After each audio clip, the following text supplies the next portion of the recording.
Spokojna jsem, že vás uvidím.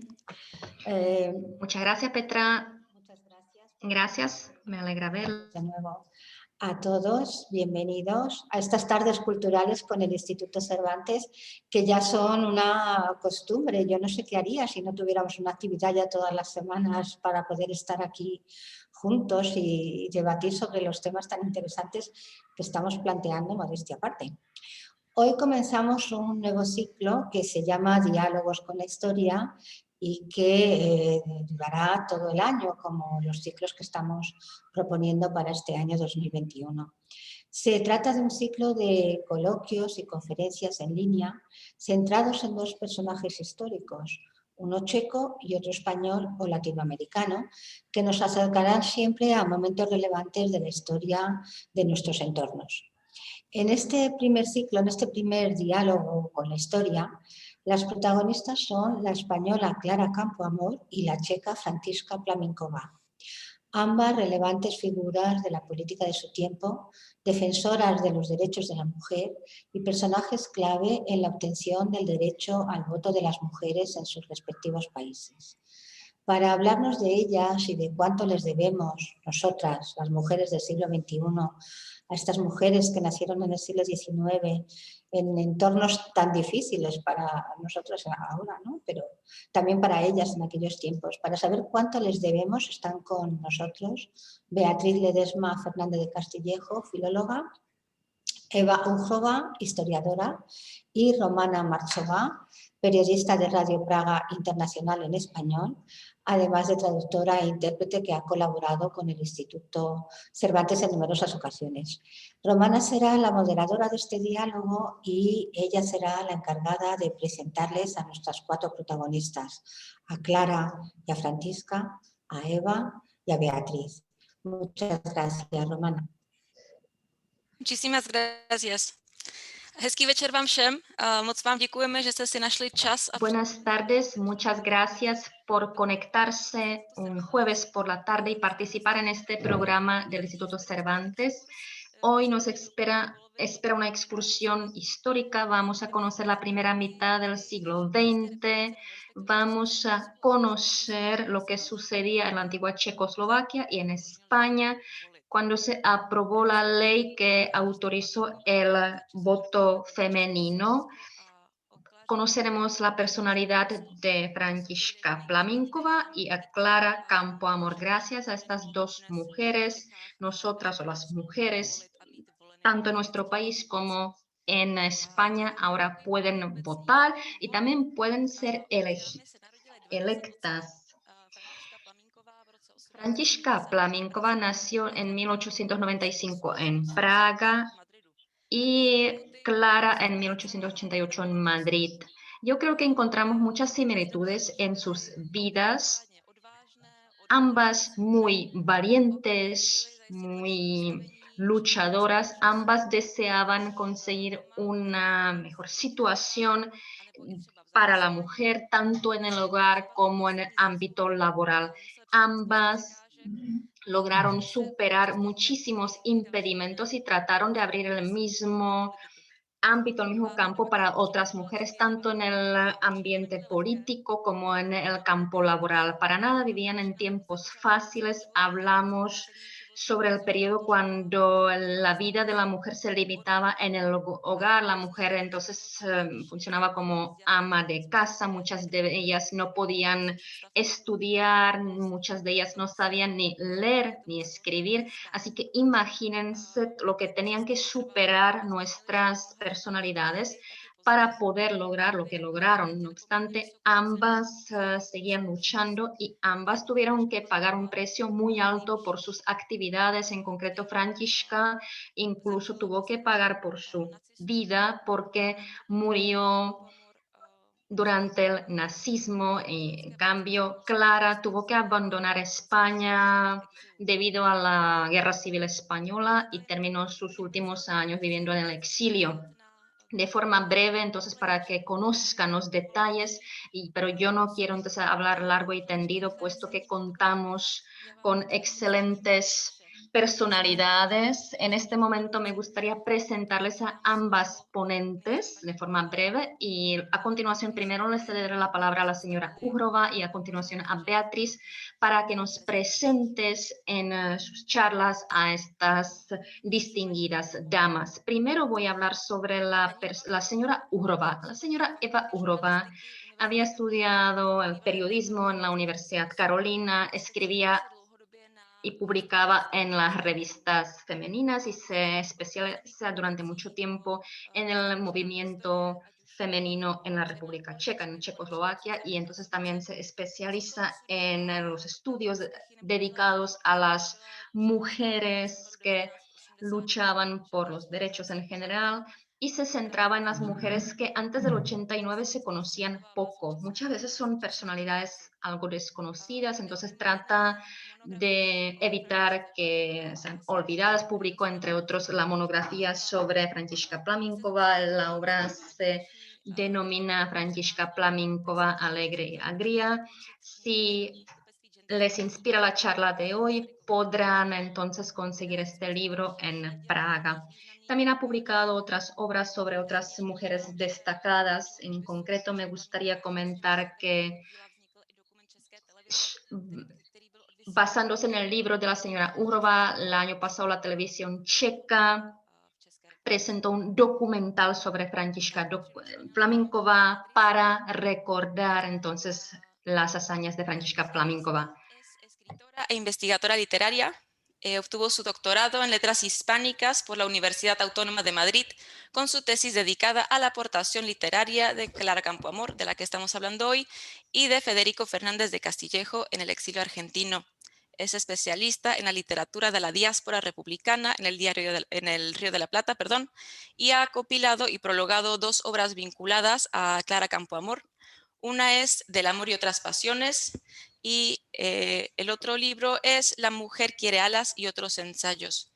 Por supuesto, además de muchos numerosos logros más. Y ahora les voy a ceder la palabra a las presentadoras. Paní Uhrová, teď vám předám slovo a moc se těšíme na vaše informace. Señora Uhrova, les cedo la palabra y con impaciencia esperamos toda la información que nos puede proporcionar sobre Františka Plaminkova. Buenas tardes, mi nombre es Eva Uhrova y voy a hablar sobre Františka Plaminkova, sobre una dama que trabajaba como maestra, disponía de un gran conocimiento, una dama que también era muy divertida y por más que se dedicase a temas serios, muchas veces animaba a los demás. Había nacido en Praga, en la Plaza Carlos, es decir, muy cerca del lugar donde nos encontramos en estos momentos. Así que en cuanto a la geografía, sí estamos cerca, no obstante, en cuanto a los años, sí estamos lejos. Alice Masaryk escribió, sí, era una mujer bella, cabello castaño, le brillaban los ojos, una mujer práctica, sabia, de buen corazón. Y nos ha dejado un legado, una obra muy importante. Así que sí podemos ver que ya en aquella época apreciaban su aspecto físico, sobre todo también su obra, de la que vamos a hablar a continuación. Por supuesto, al inicio del siglo XX, cuando Františka Plaminkova, cuando aparece en la vida pública, también ya contábamos con otras mujeres destacadas como escritoras, pintoras. Por supuesto, también en nuestra sociedad vivían mujeres pobres, mujeres más ricas, no obstante, todas unidas por un enemigo silencioso, entre comillas. Me refiero al Código Civil vigente en la época, que ya tenía 100 años, aún recordaba la época del Napoleón, así que imagínense un código civil que hoy, digamos, dataría 200 años, y gracias a Františka Plaminkova, se pudo modificar dicho código civil. Me gustaría aclararlo mediante un ejemplo. por ejemplo, para poder expresar su última voluntad, entonces no se contaba con el testimonio de, digamos, los locos, los ciegos, los sordos, y tampoco pesaba el voto de la mujer, porque el marido era el jefe y entonces la mujer tenía que obedecer a su marido. Tras el divorcio, los divorcios para nada eran frecuentes, entonces después de un divorcio, los niños a partir de los 4 años se quedaban con el marido y las niñas a partir de los 7 años, porque esta norma existía para evitar que se hablase de la violencia de género, porque ya las mujeres que conocían esa situación y sabían que al divorciarse se quedarían sin sus hijos, entonces preferían superar muchas dificultades. En aquella época también contábamos con otra ley vigente, no formaba parte del Código Civil, me refiero a la ley del celibato de las maestras. Durante aquella época, ya unos 30 años, la sociedad se regía por dicha ley, las maestras no se podían casar o en casos poco frecuentes. En aquella época, las mujeres gozaban de muy pocos derechos. ¿Cómo mejorar la situación de la mujer? Ahora sí lo sabemos. No obstante, en aquel entonces las mujeres trataban de mejorar su situación y trataban de promover el sufragio femenino, porque sabían que si estuviesen presentes en el Parlamento podrían entonces proponer las leyes, podrían comentarlas o, por ejemplo, anularlas. Bueno, es lo que de forma ingenua imaginaban. Ya vemos en la actualidad que no siempre logramos lo que deseamos, pero entonces las mujeres deseaban anular lo que entonces las perjudicaba.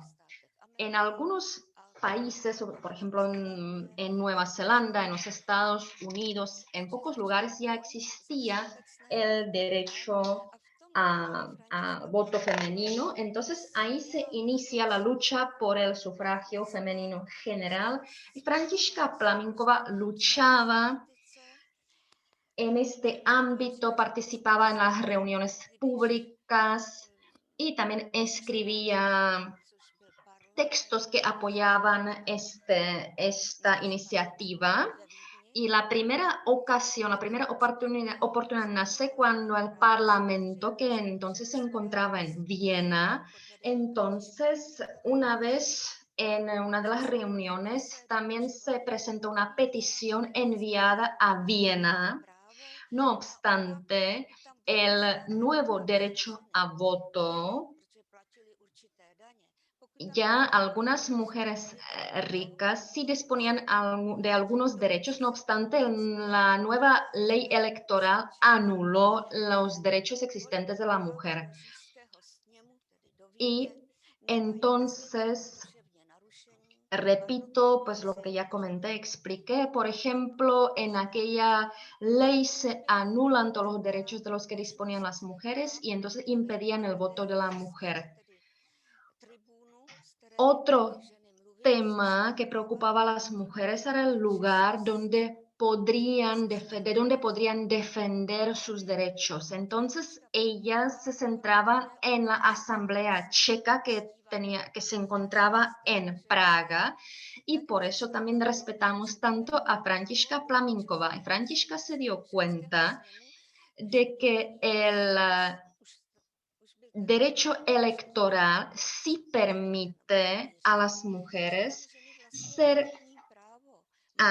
electas a dicha Asamblea Checa, puesto que dicho derecho no prohibía que la participación de las mujeres, porque Františka Plaminková se da cuenta de que de repente la ley define este derecho a voto como el derecho para todos los ciudadanos. Así que en el año 1908 de repente nace la primera oportunidad, se presentan dos candidatas, dos mujeres. No obstante, en 1912, cuando se desocupa una de las plazas de uno de los diputados, entonces Františka Plamenková logró presentar la candidatura de una mujer. ¿En qué consistía esa situación? Se trataba del distrito de Mladá Boleslav y Nymburk, entonces ella visitaba dicha región 2 veces a la semana y con una de sus amigas, también maestra, visitaba a los ciudadanos de dicha región, colocaba entonces información sobre las candidatas y convencía a los ciudadanos que eligiesen a la mujer. Así que gracias a su iniciativa, los checos tuvieron a la primera diputada y fue la segunda diputada europea. La primera mujer europea diputada había sido elegida en Finlandia. No obstante, ¿qué ocurrió? A la primera diputada, la Asamblea Checa, compuesta por los hombres, le impidió la entrada en el edificio ya que no disponía de un certificado. Más tarde estalla la Primera Guerra Mundial y a continuación sí 8 mujeres lograron estar presentes en la Asamblea Checa. Así que gracias a esa elección anterior, en la primera Asamblea checoslovaca, al nacer la Checoslovaquia en 1918, entonces ya se contaba con 8 diputadas. Por supuesto, no se trataba de un proceso rápido y, por supuesto, la Františka Plamenková se dirigía personalmente a los diputados, visitaba los ministerios, a las personalidades de la época y buscaba su apoyo para lograr la presencia de la mujer ante esas autoridades. En 1920 se publica nuestra primera constitución y gracias a Plamenková y otras compañeras y también a exigencias anteriores, en nuestra constitución de 1920 entra una cláusula donde se comenta que el derecho al voto lo tienen todos los ciudadanos checoslovacos sin importar el género. Se trataba de una gran victoria de Františka Plamenková. Ella se preparaba para otra victoria, pero lamentablemente esa última ya no llegó. Si recuerdan, primero comenté la existencia del Código Civil que se había publicado, se había creado incluso antes de crearse el antiguo imperio austrohúngaro. Y en ese antiguo Código Civil se decía que la mujer no podía votar ni podía ser electa.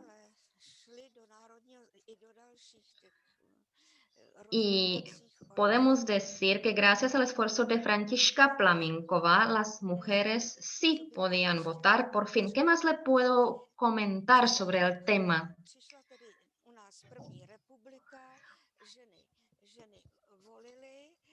Las mujeres votaban, no obstante, aún seguía vigente ese antiguo Código Civil, así que Františka Plamenková procuraba conseguir que más derechos para las mujeres. Si me permite, me gustaría mirar mis notas. Me he perdido un poquito en mis notas. Sí, ahora continúo. Františka fue elegida 3 veces como senadora y seguía luchando por la igualdad de la mujer. Y también promovía las siguientes palabras en el Código Civil. La igualdad entre el hombre y la mujer debe darse tanto en la familia como en la sociedad. No obstante, durante mucho tiempo no lograba publicar este texto. Repito, en 1920 se publica la Constitución que contenía la frase: si todos los ciudadanos checoslovacos o de la República Checoslovaca, sin importar el género, podían votar. Un momentito. Les pido disculpas. Františka Plamenková, para conseguir la igualdad de las mujeres, entonces creó el Consejo Femenino Nacional y mediante este consejo se publicaban las recomendaciones que se dirigían directamente al Parlamento. Durante la llamada Primera República Checoslovaca también creó el Consejo Nacional de la Mujer, que promovía la igualdad de la mujer y los derechos de la mujer. No obstante, no siempre lograba sus deseos, sus tareas. Si me permiten, me gustaría interrumpir mis palabras.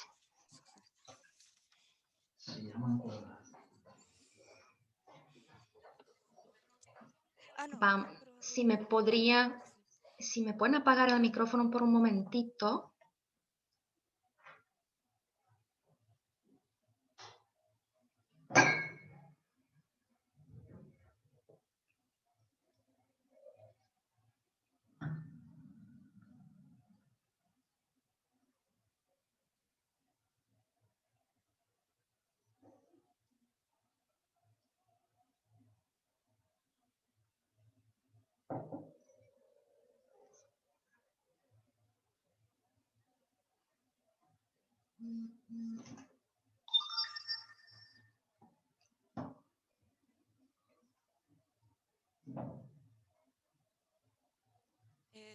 Beatriz, si podemos continuar con su presentación, y el tema de Františka Plamenková lo terminaremos un poco más tarde en el marco del debate que tendremos después para alternar un poco el programa, si es posible.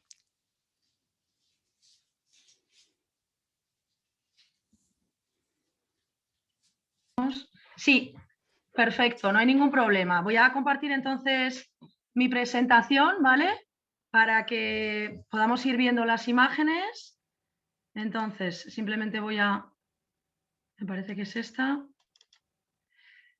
Vale, perfecto. Bueno, pues ya estamos. Quería asegurarme de que podéis ver... Un segundo, voy a... Vale, perfecto. Quería simplemente asegurarme de que podéis todos ver la presentación y me escucháis bien.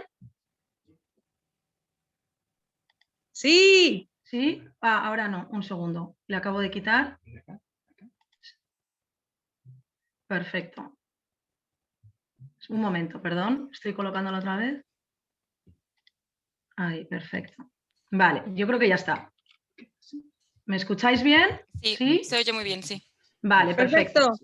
Bueno, pues entonces, mira, a ver, yo lo primero de todo quería agradecer a Eva la presentación que ha hecho sobre Františka, ¿no? Que aunque no la hayamos acabado del todo, pero bueno, ya nos ha dejado una idea bastante clara, ¿no? de quién era esa figura imprescindible en la historia de la emancipación femenina. Y por supuesto también quería agradecer al Instituto Cervantes de Praga, a su directora, Luisa Fernanda Garrido, a Jesús Clavero, a Petra y bueno, por supuesto a Sarka y a Romana también, que están contribuyendo a que hoy podamos acercar, ¿no? un poco más a España, a la República Checa. Vale, perfecto. Creo que hay un problema con la presentación, entonces voy a dejar de presentarla, salvo que pueda ponerla aquí quizás. Intento un momento a ver si esto funcionará. No, bueno, no pasa nada, hay un problema con la presentación, entonces bueno, pues seguiremos sin las imágenes.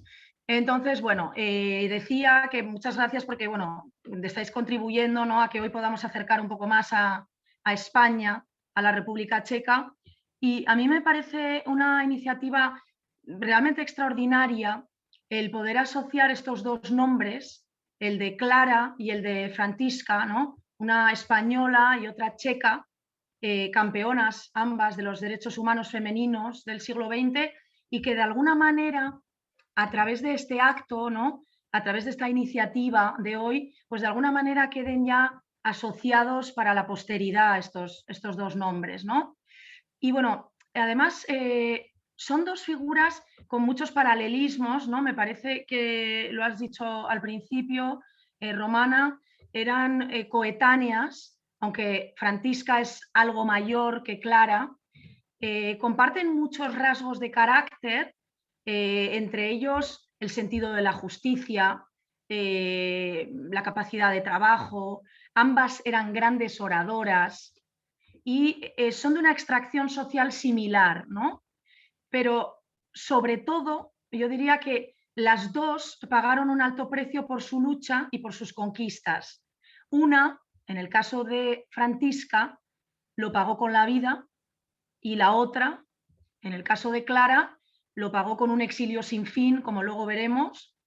Y bueno, pues paralelismos e incluso más que eso, yo diría, porque bueno, quizás luego Eva nos pueda contar algo más sobre este tema, pero yo he leído que son trayectorias que incluso llegan a cruzarse en algún momento, en varias ocasiones, en concreto en enero de 1927, en Madrid, en un viaje que realiza Františka a España. Quizás luego Eva nos pueda ampliar, ¿no?, algo sobre esto, porque me parece un dato interesante el que Clara Campoamor acudiera al homenaje o a los homenajes que se les da en Madrid, la Františka, ¿no?, en el Liceum Club Femenino y luego también en la Casa del Pueblo, ¿no?, en enero de 1927.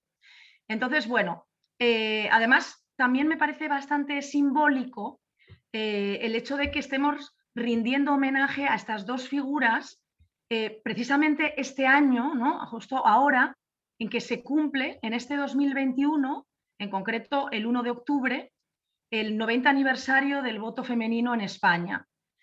Y bueno, pues dicho esto, vamos a presentar un breve perfil de Clara Campoamor. ¿Quién es Clara Campoamor? Todos la conocemos o creemos que la conocemos, pero las últimas investigaciones que hemos hecho sobre todo sobre su etapa de exilio nos han demostrado que en realidad Clara sigue siendo la gran desconocida. Sí, fue la gran defensora del voto femenino en España, sí, pero yo diría que Clara fue ante todo un ejemplo de superación personal, de lucha contra la adversidad. Parte de un origen humilde, de clase trabajadora. Creo que comparte esto con Františka. Sus abuelos, los abuelos de Clara, eran porteros de un edificio en el madrileño barrio de Malasaña. Su madre era modista, su padre un republicano convencido, ¿no?, un republicano hasta la médula, era contable en un periódico y muere de forma prematura, por lo que Clara tiene que abandonar los estudios bastante joven, bastante jovencita, y ponerse a trabajar en diversos oficios, como dependienta, modista, telefonista. A los 33 años, no es hasta los 33 años, en que retoma sus estudios de bachillerato, y a los 36 ya ejercía de abogada. Es decir, en tan solo 3 años termina el instituto, termina la educación secundaria y obtiene su diploma de abogada en la Universidad de Madrid. Bueno, está claro que Clara no era lo que llamamos una niña bien, no era lo que solemos decir una sufragista, ¿no?, lo que suele llamarse una sufragista de salón. Era una trabajadora nata, fue una diputada combativa, una abogada aguerrida, ¿no?, siempre en defensa de las más nobles causas, las de aquellos que se encontraban en ese momento en una posición desvalida, como los niños, las mujeres, y si hubiera que resumir su vida en una sola frase, es difícil, ¿no? Pero quizás yo escogería esa cita célebre suya que decía que la libertad se aprende ejerciéndola, ¿no? Yo creo que la vida de Clara Campoamor fue un gran ejercicio de libertad. Y bueno, si tuviéramos que definir o digamos podemos dividir la vida de Clara en 3 etapas bastante bien definidas, la primera de ellas es la etapa madrileña, es la etapa más combativa, podemos decir, más conocida también, desde su nacimiento en 1888 hasta 1936, con el estallido de la Guerra Civil. Luego ya una breve etapa de transición, de exilio en el año 1937-1938, en que ella se instala brevemente en Lausanne, en Suiza. Una ya segunda etapa mucho más duradera, que sería la etapa argentina. Clara Campoamor llega a Buenos Aires en 1938 y permanece allí hasta 1955, nada menos que 17 años, ¿no? En 1955 abandona definitivamente Argentina. Desde luego esa etapa fue un exilio mucho más fecundo, mucho más fructífero y también mucho más pleno a nivel personal que esta última etapa, esta tercera etapa que le sigue, que sería la etapa de exilio suizo. Clara fallece en Lausanne en el año 1972, tras 17 años de exilio en Suiza, ya vencida por la melancolía, vencida por la nostalgia, por el desencanto, por la enfermedad, ¿no? Por el cáncer, aquejada de cáncer. Y bueno, en aquella primera etapa, en la etapa madrileña, Clara Campoamor estuvo fundamentalmente centrada en esa doble vertiente de actividad política y jurídica, ¿no? En ese doble combate que ella tenía, y es durante su exilio en que las circunstancias le llevan a echar mano de otras facetas que podríamos llamar más literarias o quizá incluso mejor una vocación más humanista, ¿no? Prueba de ello, prueba de esta vocación humanista son los libros que hemos publicado recientemente con artículos de Clara Campoamor. Uno de ellos lo hemos publicado con la Fundación Banco Santander, es un libro que se titula Del amor y otras pasiones, y otro libro publicado también en el año 2019 con la editorial Renacimiento, que se titula La mujer quiere alas y otros ensayos.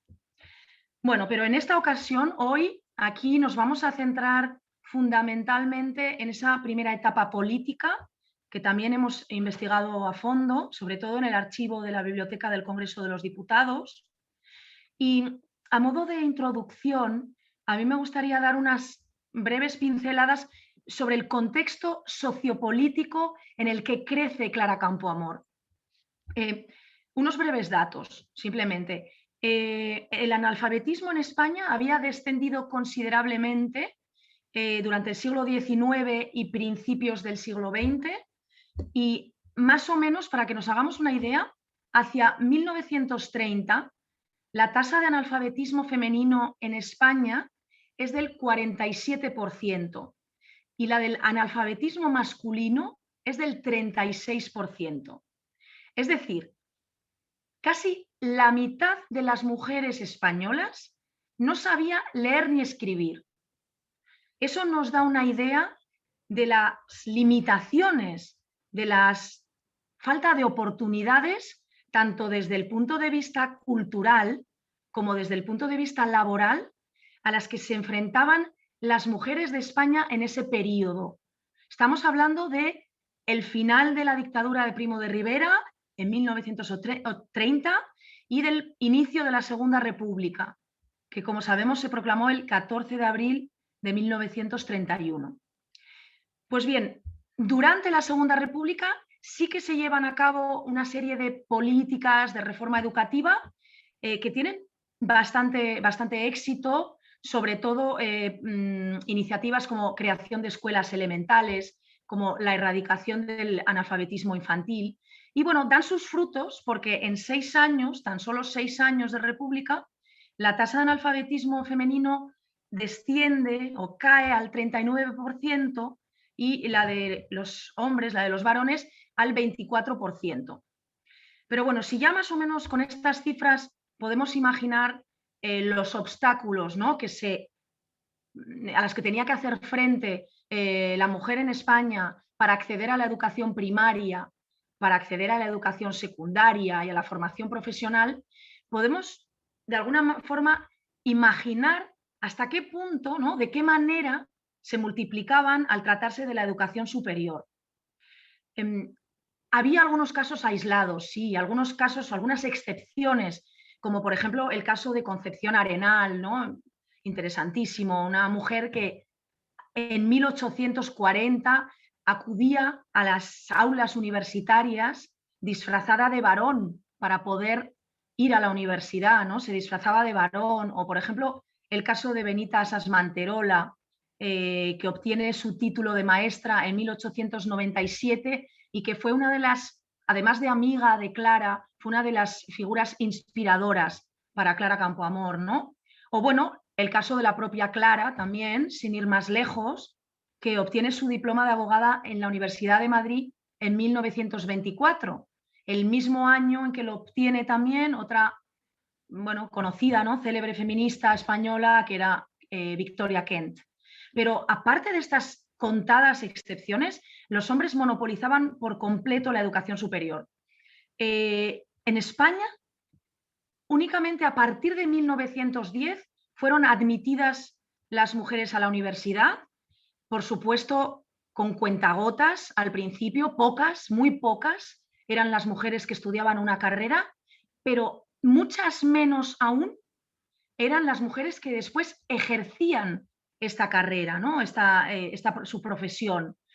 De ahí, o así se explica, el hecho de que las que sí que lo hicieron, las que sí que ejercieron su profesión, como Campoamor, como Kent, se convirtieran en auténticos símbolos sociopolíticos.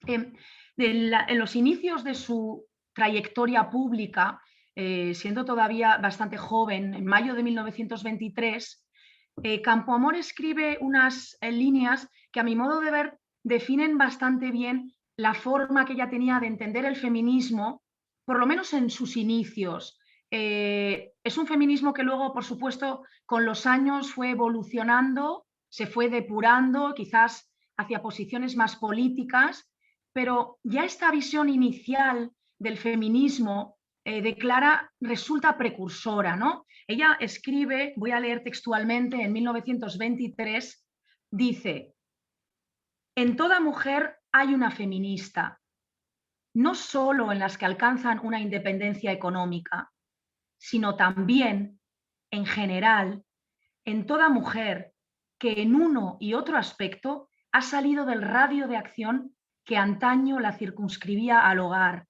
y vive en la órbita reservada a la inteligencia. Toda mujer, por el hecho de producirse con acierto en territorios a que en otro tiempo le fuera vedado el acceso, revoluciona, transforma la sociedad, es feminista. Bien, pues luego, 2 años más tarde, en febrero de 1925, Clara fue admitida en el Colegio de Abogados de Madrid, tan solo unas semanas después de que lo fuera Victoria Kent, que fue la primera mujer, de hecho, en colegiarse en el Colegio de Abogados. Y en lo que respecta al ejercicio de la abogacía de Clara Campoamor, bueno, diremos simplemente que Clara se especializó en derecho de familia. La mayoría de los casos que defendió como abogada estaban ligados al reconocimiento de los derechos de la mujer y de los derechos de la infancia. Esas son 2 causas que le acompañaron siempre y que fueron su principal caballo de batalla como abogada.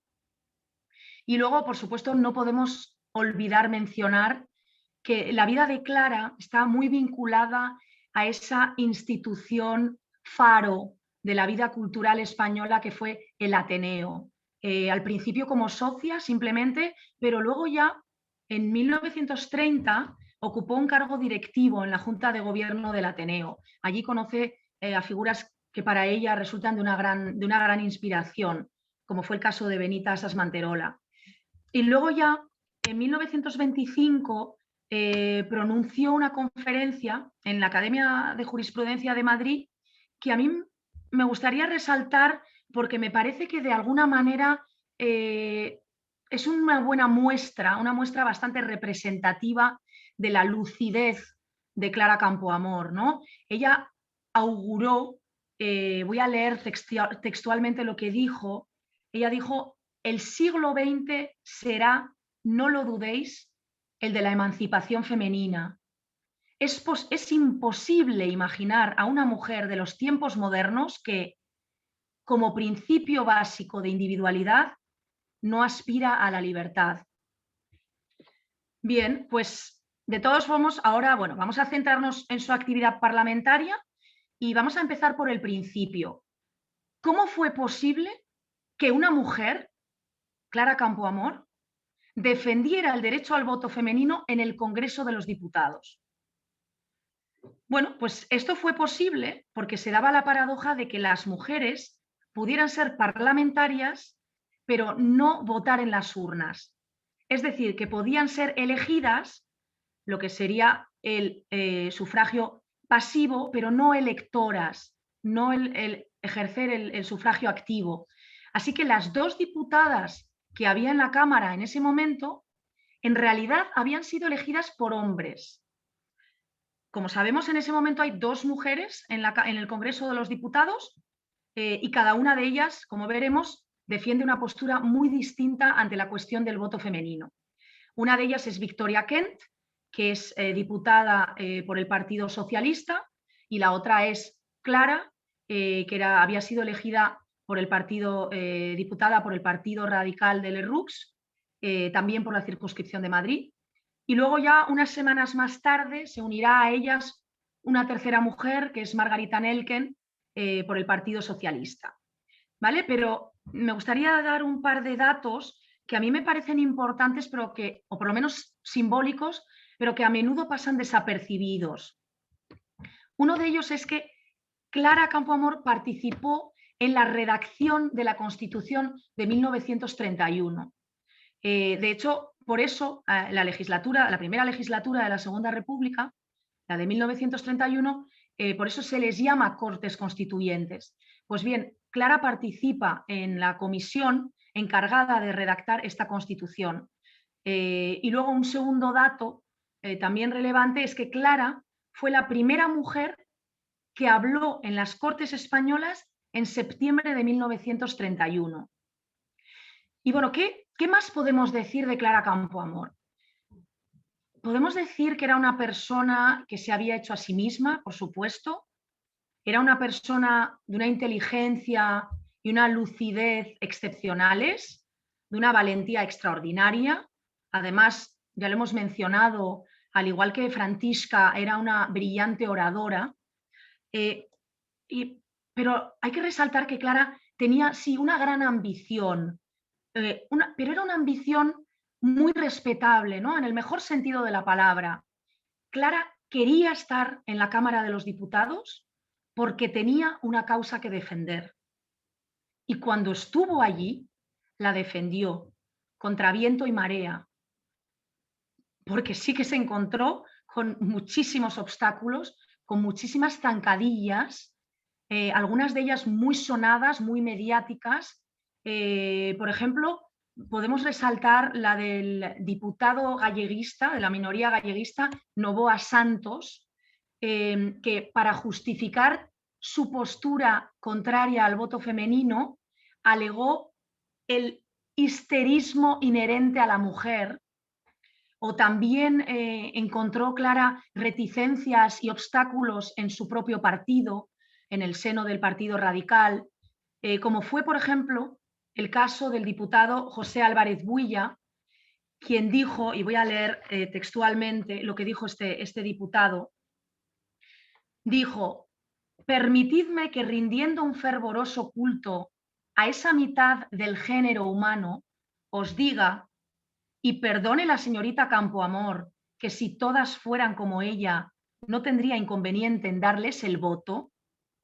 que el voto de las mujeres es un elemento peligrosísimo para la República, que la mujer española merece hoy toda clase de respetos dentro de aquel hogar que cantó Gabriel y Galán como ama de casa, pero que la mujer española como política es retardataria, es retrógrada. Todavía no se ha separado de la influencia de la sacristía y del confesionario.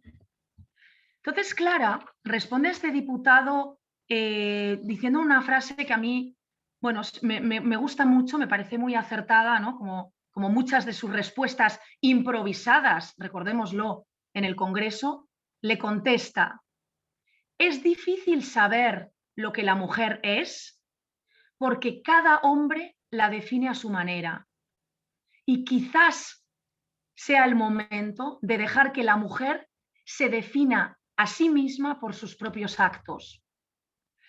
Y bueno, tras la intervención de Victoria Kent, que al igual que Margarita Nelken, y a ver, no es imposible negar, ¿no?, esa condición de feministas de Victoria Kent y de Margarita Nelken, pero tienen un compromiso teórico, sí, con la igualdad y con los derechos políticos de las mujeres, pero se posicionan, ¿no?, en la realidad, en la práctica, en ese momento se posicionan en contra de la conveniencia política, ¿vale?, por intereses de partido, lógicamente, de conceder el voto a las mujeres por esa supuesta falta de criterio propio que tenían las mujeres, por esa supuesta alineación política con las fuerzas conservadoras y en particular con la Iglesia, lo que, según ellas, podría poner en peligro el régimen republicano, ¿no?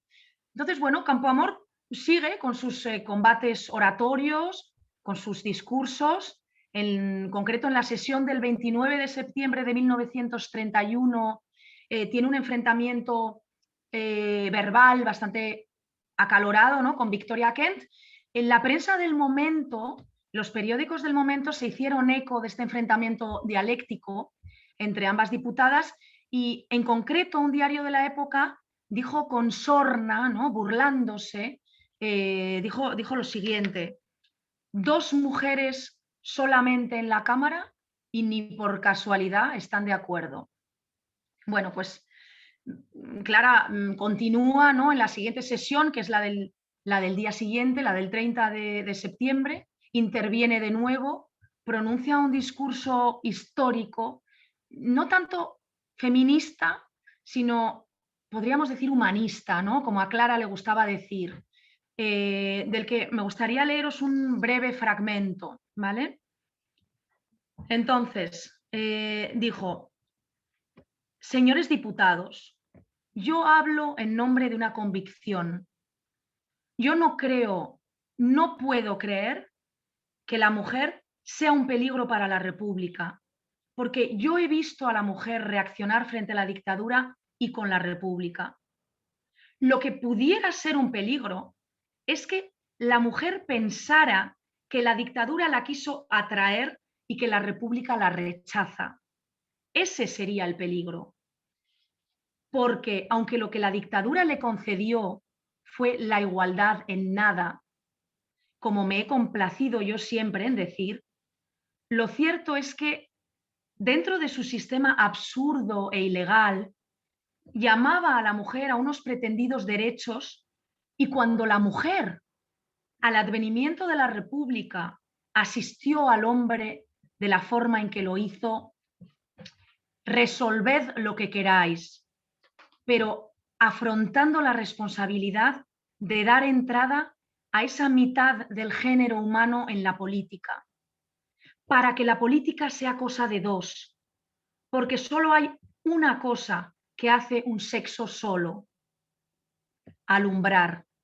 Las demás las hacemos todos en común, y no podéis venir aquí vosotros a legislar, a votar impuestos, a dictar deberes, a legislar sobre la raza humana, sobre la mujer y sobre el hijo, aislados, fuera de nosotras. Bueno, pues tras estas palabras, al día siguiente tiene lugar esa célebre votación en el Congreso de los Diputados, en que finalmente por 161 votos a favor y 121 votos en contra se aprueba el derecho al voto femenino en España.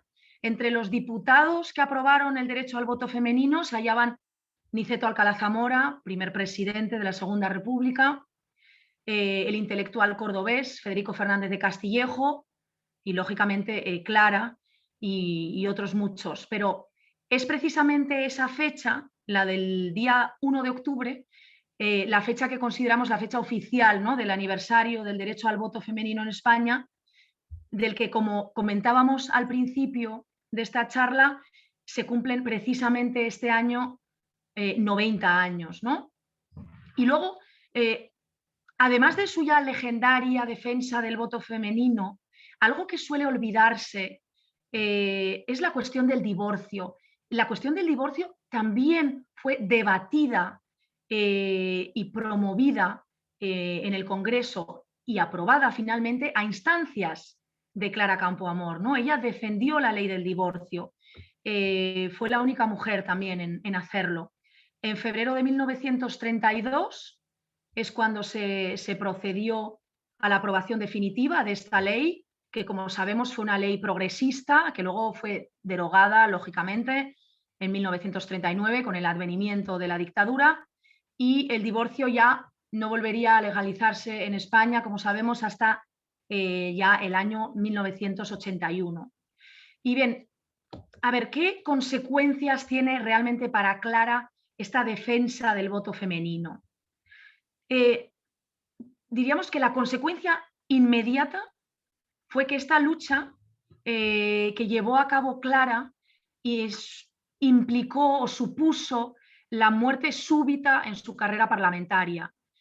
Así dio sentido al título de una obra que escribió, un libro que escribió a principios de 1936 y que se tituló Mi pecado mortal, el voto femenino y yo.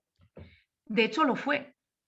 Al enfrentarse Clara con su propio partido para sacar adelante el derecho al voto femenino, sin más respaldo que su propia convicción y que su propia capacidad de convencer, al enfrentarse con muchos de sus compañeros republicanos, Clara se ve abocada a la muerte súbita en su carrera política. No salió reelegida, pero bueno, una sola legislatura bastó a Clara Campoamor para alcanzar su propósito y lograr una conquista histórica. A corto plazo sí fue su pecado, como ella misma analiza en el libro. Se le cerraron todas las puertas. Pero con la perspectiva que nos da el tiempo, ahora que han transcurrido ya 90 años, podemos valorar ese acontecimiento como una victoria histórica, como una hazaña memorable, ¿no? Como un acto de una lucidez que ha hecho pasar a la historia a su artífice. Campoamor era consciente, era perfectamente consciente de que estaba pagando un precio elevado, elevadísimo, por haber defendido el derecho al sufragio femenino. Primero paga con su carrera política y después con el exilio. Desde el punto de vista político es difícil definir a Clara porque, bueno, definirla, eso siempre supone etiquetar, ¿no? Pero podemos decir que Clara fue una liberal ecléctica, profundamente republicana, republicana hasta la médula, que definía su ideología como humanista y que representaba eso que ahora llamamos la tercera España, ¿no? Ni roja ni azul. Y Clara, bueno, finalmente fue repudiada, ¿no? Digamos, por todas ambos sectores.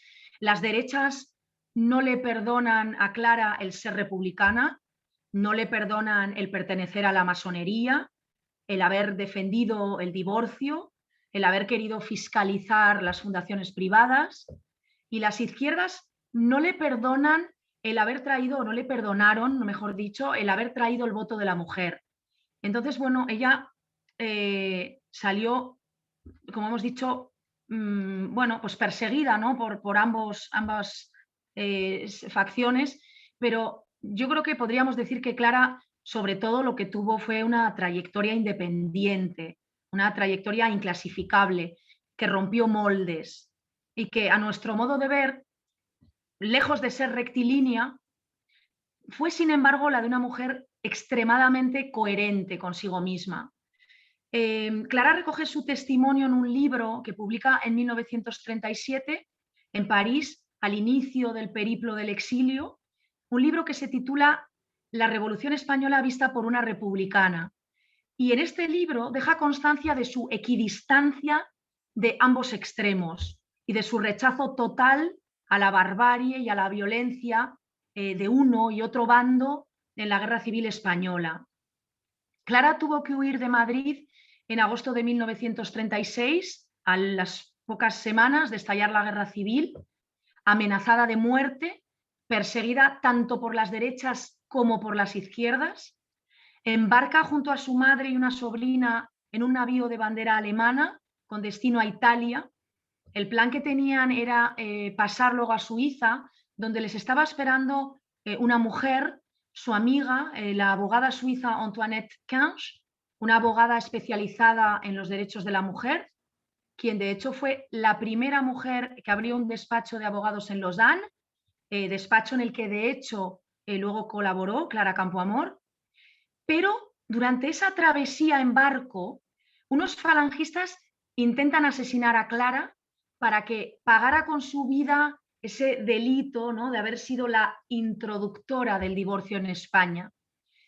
Aunque no logran asesinarla, los falangistas mandan un radiograma a Génova para alertar tanto al Comité Español Fascista como a la policía italiana de la llegada de Clara. Así es como al llegar a Génova, Clara fue retenida unas horas en prisión por la policía de la Italia fascista, de Mussolini, acusada textualmente de no amiga de las ideas fascistas. La propia Clara cuenta en su libro, en este libro que hemos mencionado, dice, reconoce, me avine a reconocerlo sin dudarlo, ya que estoy tan alejada del fascismo como del comunismo.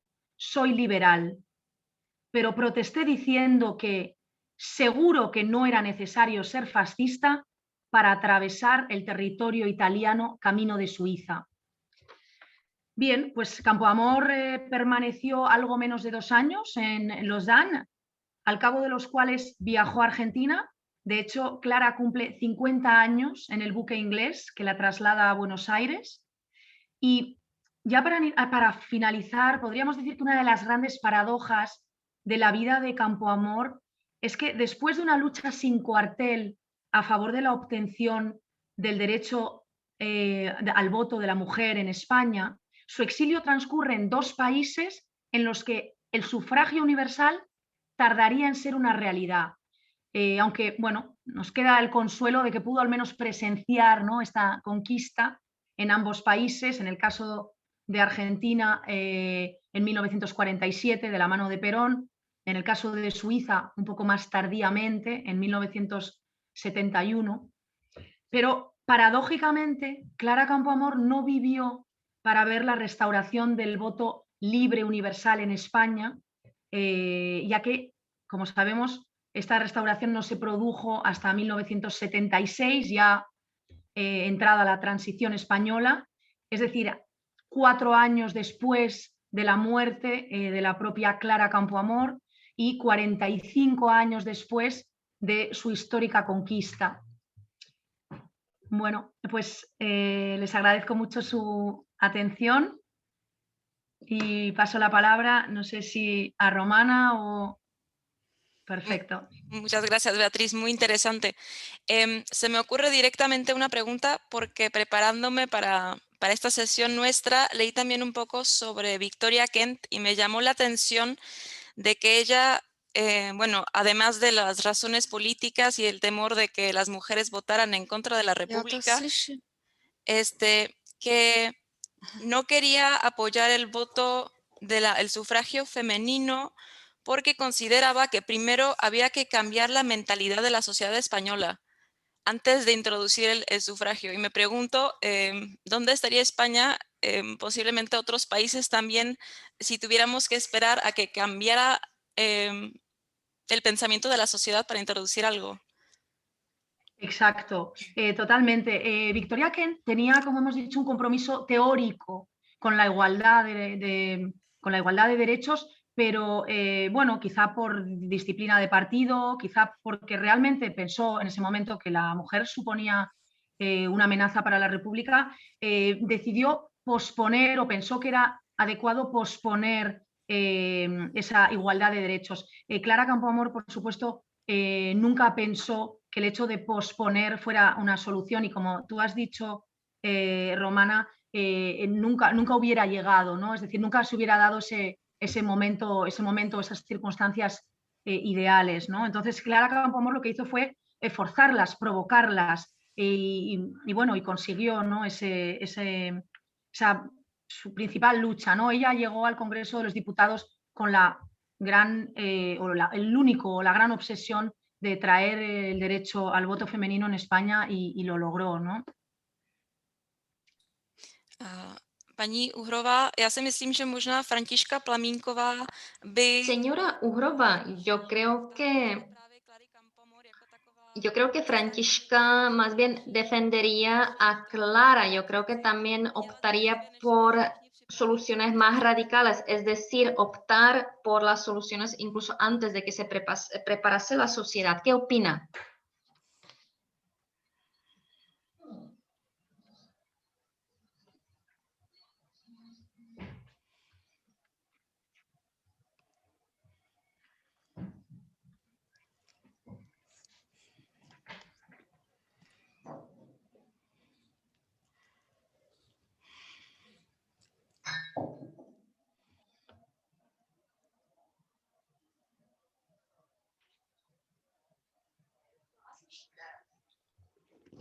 ¿Nos oye? ¿Puede hablar? ¿Debo hablar? Es que acabo de hacerle una pregunta. Si quiere, le repito la pregunta. Ah, no me he dado cuenta que me ha hecho una pregunta. Perdonen. Es que no. ¿Cómo me ha hecho la pregunta? ¿Por escrito o...? Perdonen. Acabo de hacerle una pregunta, pues le repito la pregunta, se la digo en este momento, se la repito, no se preocupe. ¿Qué opina usted? ¿Está de acuerdo con mi pregunta? Bueno, no sé, es una pregunta bastante sorprendente. No sé si apoyaría a este grupo de mujeres, quizás. Es decir, está de acuerdo con que Františka era más radical también, entonces, incluso cuando la sociedad no estaba preparada, trataba de promover ciertas ideas. Bueno, ella era maestra, entonces ella quería enseñar, es lo que quería, ¿no? Enseñar la sociedad, poco a poco preparar la sociedad para el sufragio femenino. Y entonces que las mujeres con el tiempo podrían representar la sociedad. Pues la verdad no sé si podría ser una mujer radical. Es que ella quería educar, ya que era educadora. Entonces esta podría ser mi respuesta. Al principio usted también mencionó el nombre de Alice Masaryková, que también elogiaba mucho a Františka. Quisiera preguntar si el hecho de que se conocieran o en aquella época, ya que la Checoslovaquia de entonces contaba con un presidente que estaba a favor de las mujeres, ¿usted cree que eso influyó sobre ese sufragio femenino? Bueno, pues llegaron tiempos nuevos porque ya antes se comentaba el voto femenino.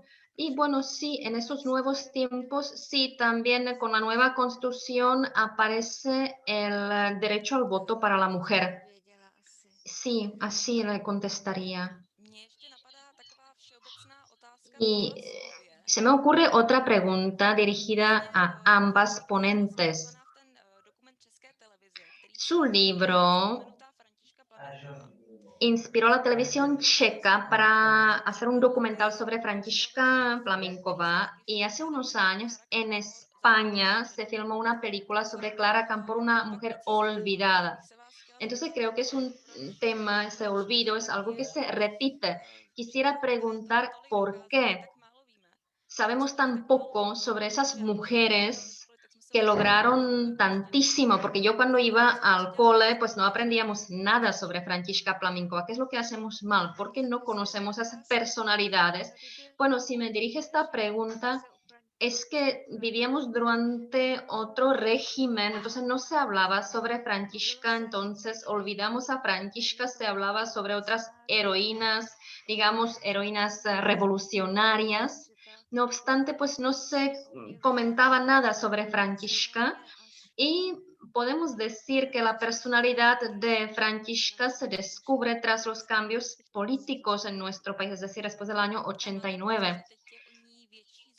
Entonces, ¿le parece que ahora despierta más interés? ¿Cree que es un tema que entonces llama nuestra atención? Sin duda, sí, cómo no, efectivamente, porque ya entonces era una mujer muy avanzada, progresista, entonces promovía el derecho al voto, también ejercía de senadora. Así que sí, efectivamente, su objetivo consistía en promover el sufragio femenino. O sea, ¿la población en general tiene conocimientos de lo que logró Clara Campoamor o no se enseña tampoco en los currículos de las escuelas? Bueno, Clara, ¿me escucháis, no? Sí, vale. Esto que has mencionado antes, yo quería hacer alusión a volver a esto que has citado de la mujer olvidada, ¿no? Es una obra, de hecho, que escribe Isaías Lafuente, que se titula La mujer olvidada, y es que no hay que olvidar, valga la redundancia, que en España hubo 40 años de dictadura en que, por supuesto, todos estos logros, todas estas conquistas quedan apagadas. Clara está completamente, es la bueno, te quiero decir, queda completamente arrinconada, no se le permite regresar a España, que era el gran anhelo que ella tenía. De hecho, intenta volver varias veces, pero bueno, su condición en fin, no, está en la lista negra, digamos, de la dictadura franquista. Y esta, bueno, fue absolutamente digamos, borrada del panorama, ¿no? Luego ella vive pues, casi 40 años de exilio, Clara, ¿no? En que todo esto ya recuperada la democracia también ha tardado un tiempo, ¿no? Hemos tardado un tiempo en recuperar algunas de estas figuras. Clara Campoamor se está empezando, lleva ya unos años recuperándose, ¿no? En que se le brindan homenajes, se han hecho bueno, pues algunas series de televisión sobre ella, se empiezan a escribir más libros, se empieza a investigar sobre ella, se le dedican plazas, calles en algunas ciudades de España, bustos, esculturas. De hecho, ahora mismo en estos momentos creo que nos estaba siguiendo un director que está llevando a cabo una obra de teatro sobre unos diálogos, ¿no? Más o menos imaginarios, más o menos ficticios entre Victoria Kent y Clara Campoamor, que está teniendo lugar ahora, que se estrenó hace unos meses en un teatro de Bilbao. Es decir, ahora ya sí, pero ha estado completamente desterrada, borrada, sus logros completamente anulados, ¿no? Durante muchos años, y ahora ya se está empezando a reivindicar su figura y su conquista, ¿no? Que cambió la vida de las mujeres españolas. Voy a invitar primero al público. Si alguien de los que nos están escuchando y viendo tienen alguna pregunta, los invitamos a que nos las escriban en los comentarios del Zoom o si están viéndonos en Facebook, en los comentarios debajo del vídeo. Y mientras se me ocurre otra pregunta, cuando fue aprobado el sufragio femenino en Checoslovaquia en 1920 y en España en 1931, en las elecciones que siguieron, ¿aprovecharon las mujeres la posibilidad de votar? ¿Tenemos o conocen ustedes algunos datos vinculados justamente a la participación de las mujeres en estas elecciones? ¿O incluso cuántas fueron elegidas? En el caso de España, en las elecciones que tienen lugar en 1933, No tengo los datos exactos delante, pero sí que participan las mujeres como electoras. Sí acuden de forma más o menos, me parece, abundante, no sé si masiva, pero me parece que abundante, tengo que contrastar el dato. Y en tanto que electoras y en tanto que elegidas siguen llegando, bueno, con cuentagotas, pero algunas más mujeres al Congreso de los Diputados. De hecho, Margarita Nelken será diputada durante las 3 legislaturas de la Segunda República.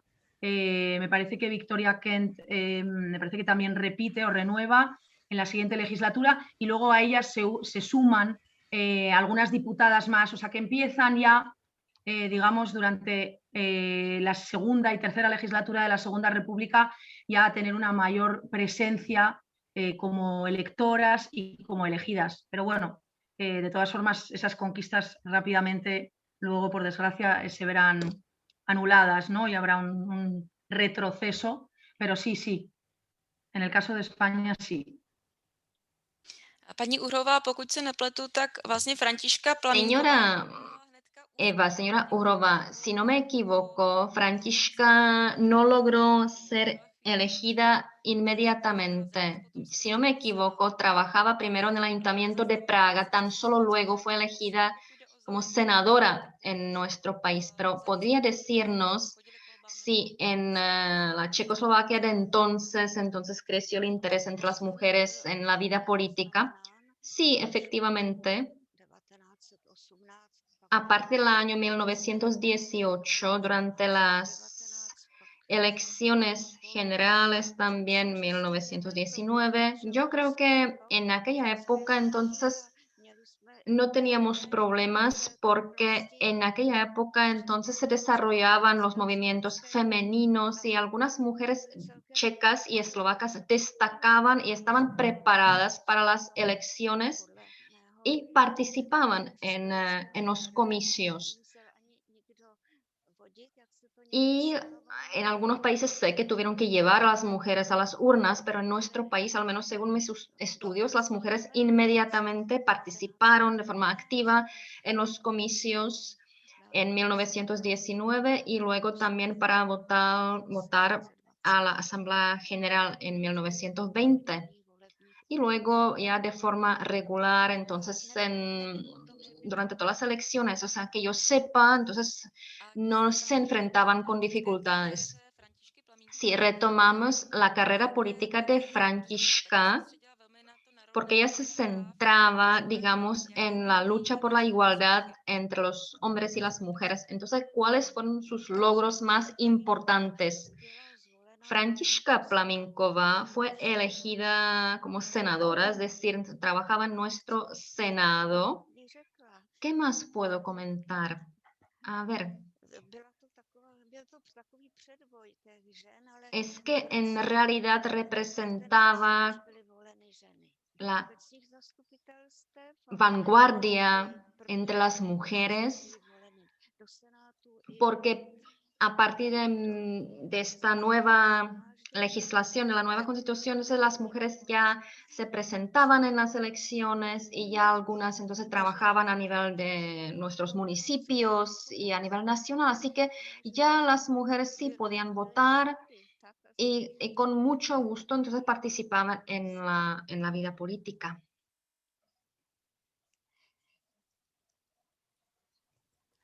A máte pocit, že Františka Plamínková, respektive navazoval někdo, nebo pokusil se někdo navázat na to úsilí Františky Plamínkové, protože ona... ¿Usted opina que alguien trató de retomar el esfuerzo de Františka Plamínková? Es que aún no lo hemos comentado, pero entonces ella se plantó cara a los nazistas, estaba en contra del régimen nazista y entonces tuvo que pagar con su vida. Sí, efectivamente, Františka era una gran personalidad de la Primera República Checoslovaca. Y después de la Segunda Guerra Mundial vivíamos en un régimen político diferente, así que la verdad no sé cómo contestar esta pregunta porque ya existían otros partidos políticos, nuestra vida cambió y y en 1945 nace otro movimiento femenino tras ese Consejo de la Mujer, porque como ya dije, se había creado el Consejo de la Mujer checoslovaca. No obstante, en aquella época ya las mujeres checoslovacas estaban acostumbradas a votar, así que no se vivía ninguna dificultad en cuanto a la defensa de sus derechos. No sé si ha contestado su pregunta. Sí, sí, muy bien, cómo no. Se me ha ocurrido otro tema ya iniciado por Beatriz. Yo creo que Františka era una mujer que viajaba muchísimo, o sea, para la época, porque ya Beatriz comentó que entonces había participado en un encuentro de Madrid, entonces incluso existe la posibilidad de que se hayan encontrado con Clara Campoamor. No, yo, o sea, desconozco estos detalles, pero yo creo que sí, efectivamente, yo creo que sí existe la posibilidad de que se hayan conocido o encontrado, porque Františka trabajaba de forma muy activa.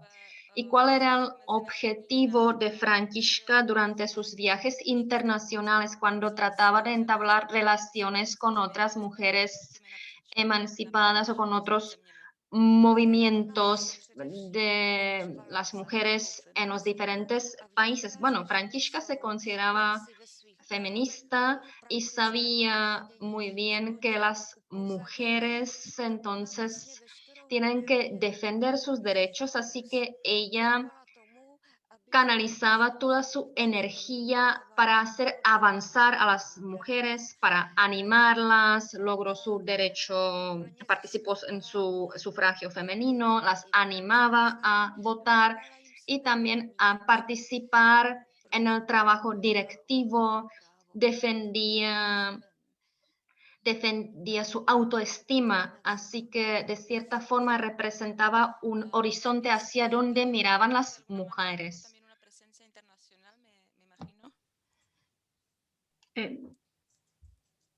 Bueno, en todo caso, cuando Františka, por los datos que yo tengo, por algunos datos de un investigador, ¿no?, que ha publicado algunas cosas sobre este tema, cuando Františka al parecer viene a España en enero de 1927, es recibida y homenajeada en, bueno, los clubs femeninos, ¿no?, de la época por antonomasia, el Liceum Club Femenino, en la Casa del Pueblo también, en los dos da conferencias, es bueno, recibida y Clara asiste a estos actos. Y luego ya, bueno, no sé hasta qué punto intercambiaron impresiones, hablaron, pero en cualquier caso sí llegaron a coincidir, parece ser, en enero de 1927 en diversos actos y homenajes que se le hacen a Františka, que ya era bueno, una personalidad y, como dice Eva, viajaba, ¿no? Bueno, todas estas, en general, mujeres, tenían una red de mujeres feministas por toda Europa, y cuando viajaban a los congresos se encontraban. Clara, por ejemplo, se alojaba siempre en casa de unas y otras, por eso se crea esta red, ¿no?, entre ellas, por ejemplo, esa amistad entre Clara Campoamor y Antoinette Cange, esta abogada suiza de la que hemos hablado, o esa gran amistad también que luego se rompe entre Clara Campoamor y la feminista uruguaya Paulina Luisi. En fin, se crean, bueno, redes de apoyo, ¿no?, lógicamente de solidaridad, defienden las mismas causas, se encuentran en los mismos congresos, y yo, por lo que he podido leer, en enero de 1927 coinciden en Madrid en varios actos, que son homenajes muy bonitos, ¿no?, muy sentidos, que se le rinden a Františka, que era ya una figura de peso, ¿no?, en la lucha de la emancipación femenina en ese momento. Démonos cuenta que en 1927 Clara todavía no ha conseguido su logro histórico, con lo cual, bueno, recibir a Františka en Madrid, ella no podía perderse ese acto, ¿no?, esos actos. Muchas gracias. Máme tady první otázku z Facebooku. Voy a contestar la primera pregunta de Facebook. Buenas tardes. Quisiera conocer la diferencia entre el feminismo actual y el feminismo de los años 30 del siglo XX. ¿Debo contestar yo? Sí, puede. Puede contestar, por favor. ¿Qué diferencia?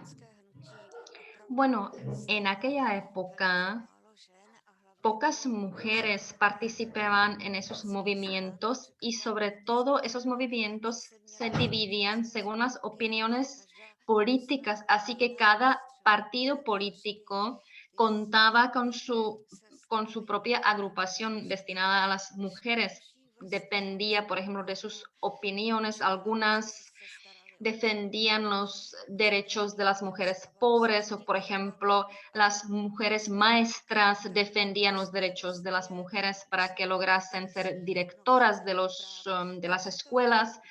Es decir, promovían la igualdad de los derechos también a nivel social. Por ejemplo, las obreras participaban en los diferentes partidos políticos y ellas defendían sus propias opiniones.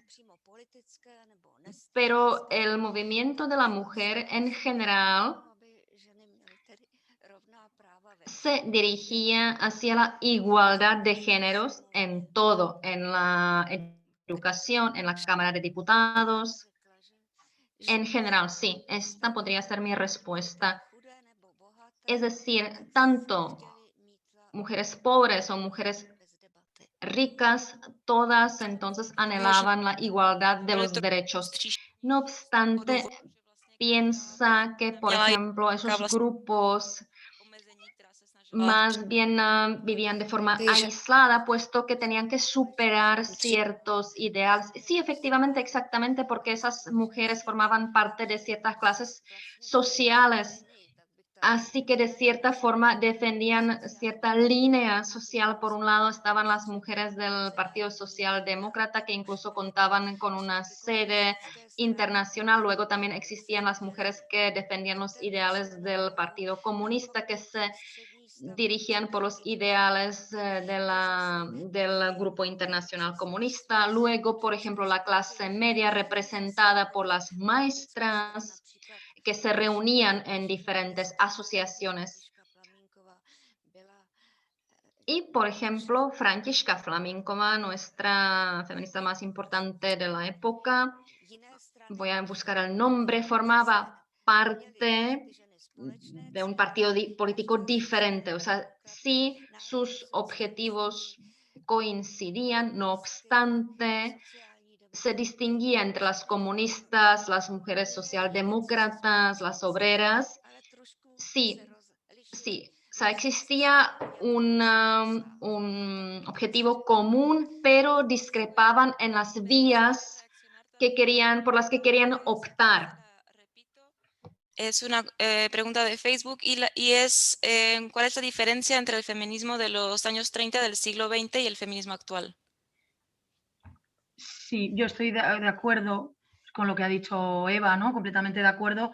En ese momento, en los años 20 y 30, se estaba luchando directamente por la igualdad de derechos, ¿no? A nivel de derechos. Es decir, hemos escuchado, ¿no?, las intervenciones de Clara en el Congreso, los argumentos que oponen los diputados en ese momento, que por supuesto de alguna manera también recogen un poco la opinión de los hombres de fuera del Congreso. Es decir, era realmente una lucha a brazo partido por los derechos políticos de la mujer, porque se reconociera la igualdad de la mujer, porque se reconociera que la mujer existía a nivel político y a nivel jurídico. Y esta es la lucha de Clara, de Františka, ¿no?, y de estas mujeres pioneras, ¿no?, del feminismo. Ahora ya, bueno, pues ha evolucionado y es, digamos que toma formas más sutiles, ¿no? Otras formas, ¿no?, como ahora se llaman los techos de cristal, ¿no?, que las mujeres no logran acceder, pues o en cualquier caso no en el número proporcional a los hombres, ¿no?, a ciertos a las cúpulas de poder, ¿no?, en diferentes sectores, ¿no?, en el sector económico, en el sector empresarial. Bueno, ahora son, digamos, formas más ya, bueno, más sutiles igual, pero en aquel momento era directamente por los derechos políticos. Y luego Clara tiene este punto en común, yo creo, con Františka, en que a Clara una de sus grandes preocupaciones es la educación de la mujer. Y de hecho, es decir, esta lucha política y de derechos, de obtención de derechos políticos y jurídicos para la mujer va acompañada también de una labor de educación, ¿no? Eva ha hablado mucho de esto, ¿no? De que era una de las grandes inquietudes de Francisca y de Clara también. Clara no era pedagoga, no había estudiado magisterio, pero sí tenía una gran vocación de pedagoga y de hecho esta se ve en sus años de exilio en Buenos Aires. Ella se dedica, además de a traducir muchísimas obras de autores ingleses y franceses, además de a dar conferencias sobre temas, bueno, de historia y temas muy diversos, se dedica también a ejercer como profesora en una institución faro de la cultura argentina para precisamente la emancipación de la mujer y para educar a las chicas, ¿no? A las jóvenes argentinas y para darles esa herramienta, ¿no? Que es invencible, que es la educación. Clara creía mucho en esto, ¿no? En esa igualdad de acceso a la educación. Muchas gracias. De hecho, se nos ha acabado el tiempo, pero creo que lo has resumido de manera muy completa. Les quiero agradecer a las dos que hayan participado en este coloquio, debate, presentación. Les agradecemos muchísimo toda la información que nos han compartido. Ha sido muy interesante. Les agradezco también a todos ustedes que se conectaron desde diferentes sitios. Esperamos que les haya gustado el coloquio y de mi parte y de parte del Instituto Cervantes, que tengan una muy bonita noche, que estén muy bien y hasta luego. Muchas gracias a vosotros. Hasta pronto. Yo quería deciros también, aprovechar para daros la gracia a las dos, ha sido estupendo, Beatriz y Eva. Realmente me queda por saber si somos conscientes de, por lo menos las españolas, ¿no? Del gran logro de Clara, porque habríamos podido votar en el 76 las españolas si Clara Campoamor nos hubiera partido la crisma. Esa sería la gran pregunta, ¿no? ¿Qué habríamos podido hacer? ¿Habríamos llegado al 76 sin el derecho al sufragio femenino en España? Quizá. Es realmente interesante esta conclusión. Bueno, una vez más daros las gracias y convocaros a todos porque el día 4 de marzo tendremos otro encuentro, esta vez encuentro en la literatura, con dos escritoras, ya que el mes de marzo es el mes de la mujer por antonomasia, porque celebramos el 8 de marzo, el Día de la Mujer Trabajadora, que no el Día de la Mujer, nada más, como se dice en muchos sitios, es el Día de la Mujer Trabajadora por los hechos de Chicago de hace ya tantos años. Entonces, en el mes de marzo tendremos también una presencia protagonista de la mujer en el Instituto Cervantes y el 4 de marzo pues, nos encontraremos con Belén Gopegui y con otra Eva, en este caso es Eva Julova, creo, la escritora. Así que muchas gracias a todos y hasta marzo.